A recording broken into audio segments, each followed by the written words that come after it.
Hello नमस्कार दोस्तों। तो मैं आज घर पे आया हुआ था और थोड़ी मेरी बच्चों से बात हुई है डीएसएसबी पीजीटी को लेकर। ज्योग्राफी का जो आज एग्ज़ाम हुआ है 25 को भी एक डेट में हो चुका है और आज भी एक एग्ज़ाम हुआ है। तो मैं जो मेरी बच्चों से बात हुई है, कैसे कैसे क्वेश्चन आए हैं, क्या क्या पूछा गया है, वो मैं आपको एक बार डिस्कस कर लेता हूँ। एक तरह से छोटा सा रिव्यू कर लेते हैं। बाकी मैं और रिव्यू करूँगा, अभी एक बड़ा रिव्यू करेंगे जैसे मेरी ज़्यादा स्टूडेंटों से बात होंगी तब। अभी जो कुछ स्टूडेंटों से बात हुई है उनके हिसाब से मैं आपको एक मोटा मोटा आकलन बता देता हूँ कैसा पेपर रहा और क्या रहा, पेपर कैसा था। तो गांव में ही आया हुआ था मैं, और मैं ऐसे बाहरी वीडियो बना रहा हूँ। मैं खेतों की तरफ घूमने आया हुआ था, तो यहीं पे वीडियो बना रहा हूँ आपके लिए। तो देखो, जो पेपर आया है, लोगों ने बताया है, बच्चों ने जो मेरे को बताया है कि जो फर्स्ट पेपर मैंने आपको बताया था कि फ़र्स्ट पेपर के 100 क्वेश्चन आएंगे, 20-20 करके मैंने आपको बताए थे। Math 20 reasoning, 20 GS, 20 Hindi, 20 English, ऐसे 20 क्वेश्चन थे। जिसमें से मैथ और रीजनिंग हमेशा से ऐसा ही आता है कि मैथ और रीजनिंग लेंदी होती है, ईजी होती है, लेकिन उसकी कैलकुलेशन लेंदी होती है। ऐसे ही रीजनिंग, यानी कि टाइम स्पेंड होना चाहिए। जो पेपर बनाने का उनका वो इस तरीके से है कि आप पहले मैथ रीजनिंग में बच्चे को उलझाओ, टाइम ज़्यादा स्पेंड करवाओ, उसके बाद सब्जेक्ट के लिए टाइम नहीं बचे। तो मैंने वीडियो में आपको बता ही दिया था कि आपको कैसे कैसे पेपर अटैम्प्ट करना है। मैथ और रीजनिंग जो आपसे नहीं आ रहा है वो मत करो, टाइम स्पेंड ज़्यादा हो रहा है उस पर मत करो उसको। इसी तरह हमारे स्टूडेंटों ने पेपर को अटैम्प्ट भी किया है, अच्छे क्वेश्चन अटैम्प्ट करके आए हैं, पेपर भी अच्छा हुआ है। जैसे ही रिज़ल्ट आएगा या उनसे और मेरी बात होगी तो मैं आपको क्वेश्चन भी बताऊंगा कैसे कैसे क्वेश्चन आए थे, कौन कौन से क्वेश्चन आए थे। तो तो लेंदी था। रीजनिंग मैथ की हम बात करें, हमेशा ऐसा ही आता है कि जो लेंदी आता है, कैलकुलेटिव ज़्यादा होता है, ज़्यादा कैलकुलेशन करनी होती है, यानी कि टाइम ज़्यादा खर्च होना चाहिए बच्चे का, ये था। उसके बाद बात करें हिंदी ईजी था। उन्होंने बताया कि हिंदी ईजी है सर, कोई दिक्कत नहीं है। हिंदी के अगर थोड़ा भी आपने पढ़ा है तो 20 में से 20 क्वेश्चन अपन कर रहे थे। उसके बाद इंग्लिश में बच्चों को दिक्कत रहती है। हालांकि 5 क्वेश्चन जो पैसेज के होते हैं वो आप कर सकते हो, 2-3 आइडियम फ्रेजेज होती हैं वो कर सकते हो, और एडजेक्टिव एडवर्ब ये कुछ क्वेश्चन थे जो जैसा कि उन्होंने बताया उस हिसाब से ये आप कर सकते हो ईजी। हालांकि नहीं हो रहा है तो कम से कम 10 क्वेश्चन तो आप उसमें कर ही सकते हो। उसके बाद यदि बात करें, हिंदी हो गया, इंग्लिश हो गया, जीएस वही इंडिया वाला जीएस था। थोड़ा उन्होंने बताया कि पॉलिटी के 1-2 क्वेश्चन थोड़े टफ़ थे, यानी कि अनुच्छेद अंदर से दे रखे थे। और उसके बाद जैसे हिस्ट्री है, हिस्ट्री के सीधे सीधे क्वेश्चन थे। क्वेश्चन तो वो बता रहा था शायद कि जैन धर्म की स्थापना किसने की थी, ऐसे कोई क्वेश्चन था। और एक क्वेश्चन था किसी काल को लेकर था शायद, ऐसे उन्होंने बताया था। 1-2 क्वेश्चन मेरे को याद आ रहे हैं जैसे कि उन्होंने बताए थे। उसके बाद जीएस हो गया, मैथ हो गया, इंग्लिश हो गया और रीजनिंग हो गया। ये आपके हो गए आपके 5 फर्स्ट पेपर वाले। फर्स्ट पेपर के पाँचों में जैसे जैसे आए हैं वो मैंने आपको बताए हैं। हम इनका डिटेल भी एनालिसिस करेंगे, जैसे आंसर की आएगी, पेपर हमारे पास आएगा, उसका डिटेल सॉल्यूशन भी हम करवाएंगे। अभी ये थोड़ा, क्योंकि पेपर तो मिलता नहीं है, ऑफलाइन पेपर होता है, और जब ऑफलाइन पेपर ऑनलाइन पेपर होता है, और जब ऑनलाइन पेपर होता है तो क्वेश्चन ज़्यादा ध्यान रहते नहीं है बच्चों को, 2-2 तो 4-4 क्वेश्चन ध्यान रहते हैं। तो इसकी वजह से जो क्वेश्चन ध्यान थे और जो पैटर्न उनको लगा वो पैटर्न उन्हें बताया है। उसके बाद बात करते हैं सब्जेक्ट को लेकर।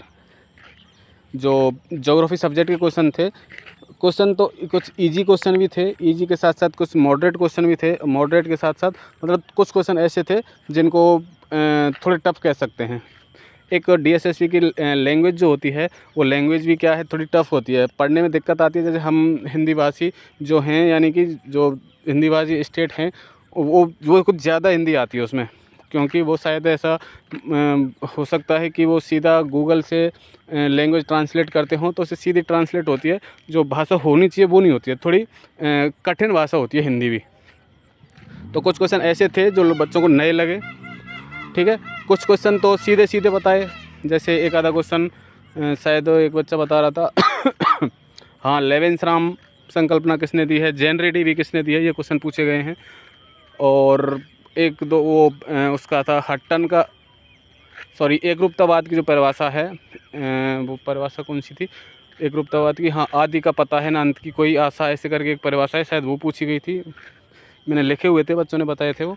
और एक दो क्वेश्चन और भी मैं देखो ध्यान कर पा रहा हूँ तो मैं आपको बताता हूँ। हाँ, जो सब्जेक्ट वाला पोर्शन है उसमें इंडिया के ठीक ठाक क्वेश्चन थे। और बात करें जीआईएस, मतलब करीब 20 क्वेश्चन जीआईएस से थे, जीआईएस से 20 क्वेश्चन थे।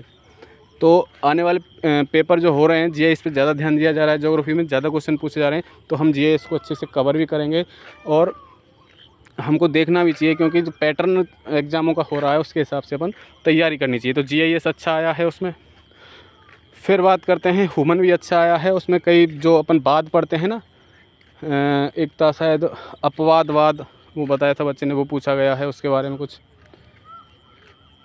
और हाँ, ये संभववाद एक वो पूछा गया है, रुको और नियतिवाद वाला, मतलब किससे संबंधित है ऐसे पूछा गया है। दिया तो टेलर ने है और संबंधित किससे है, नवनिश्चयवाद से इससे संबंधित है।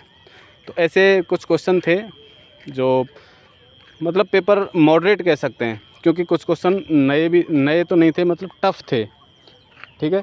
और उसके हिसाब से यदि हम देखें तो टाइमिंग यदि देखें, क्योंकि यदि अब फर्स्ट पेपर अच्छे से यदि सॉल्व करोगे तो कम से कम 1.5 घंटा तो फर्स्ट पेपर में ही लग जाएगा, जब आपकी कैलकुलेशन बहुत अच्छी होगी। तो कैलकुलेशन यदि अच्छी नहीं है तो समझो 2 घंटे तो उसी के लिए चाहिए। फिर बचते हैं 200 क्वेश्चन। अब जब सब्जेक्ट के 200 क्वेश्चन है और सब्जेक्ट की यदि आपकी ठीक ठाक तैयारी है तो भी आप 200 क्वेश्चन 1 घंटे में नहीं कर सकते, इसलिए टाइम स्पेंडिंग पेपर था। और कई लोगों से तो पूरा अटैम्प्ट भी नहीं हुआ है, क्योंकि जो मैथ और रीजनिंग में उलझ गए वो लास्ट तक नहीं पहुंच पाए हैं। और जैसे जैसे मेरी और बच्चों से बात होंगी मैं आपको इसके बारे में बताऊंगा। और हम कट ऑफ पे भी डिस्कशन करेंगे, लास्ट कट ऑफ क्या रही थी, अब कट ऑफ क्या रह सकती है, ठीक है। तो इसके बारे में मैं एक और वीडियो बनाऊँगा लास्ट कट ऑफ को लेकर, और जो अब पेपर के हिसाब से कट ऑफ क्या रह सकती है, इस कट ऑफ को लेकर कैटेगरी वाइज हम बात करेंगे। तो उसके लिए मैं एक अलग से वीडियो बनाएंगे। ये छोटा सा रिव्यू था कि पेपर कैसा था, क्या था। इसके बाद अपन जैसे ही आंसर की आएगी तो इसका पेपर आएगा आंसर के साथ, उसके साथ हम पेपर डिस्कशन भी करेंगे, कैसे क्वेश्चन आए हैं, कहाँ से क्वेश्चन आए हैं और हम उनको कैसे अटैम्प्ट कर सकते हैं। फिर हमने एक अभी प्लान किया है कि पीजीटीज़ के लिए, जैसे डीएसएससी पीजीटी हो गया आपका, एनवीएस पीजीटी हो गया, केवीएस पीजीटी हो गया और ईएमआरएस, इनके लिए हम जल्दी ही कोर्स लॉन्च करने जा रहे हैं। तो ज़्यादा से ज़्यादा जुड़ें हमसे और ज़्यादा से ज़्यादा लोगों को ये चीज़ शेयर करें, अपने दोस्तों को शेयर करें कि हम जल्दी ही कोर्स लॉन्च करने जा रहे हैं पीजीटीज़ के लिए। असिस्टेंट प्रोफेसर के आपके चल ही रहे हैं, जैसर क्लासें ले रहे हैं, और पीजीटीज़ की हम जल्दी ही क्लासें लॉन्च करेंगे और अच्छे से आपको चीज़ें कवर करवाएंगे। तो मिलते हैं नेक्स्ट वीडियो में, उसमें आपको बताऊँगा मैं कैसे कैसे क्या क्या करना है, आगे क्या रणनीति रहेगी। तब तक के लिए पढ़ते रहिए, मस्त रहिए, स्वस्थ रहिए। Thank you.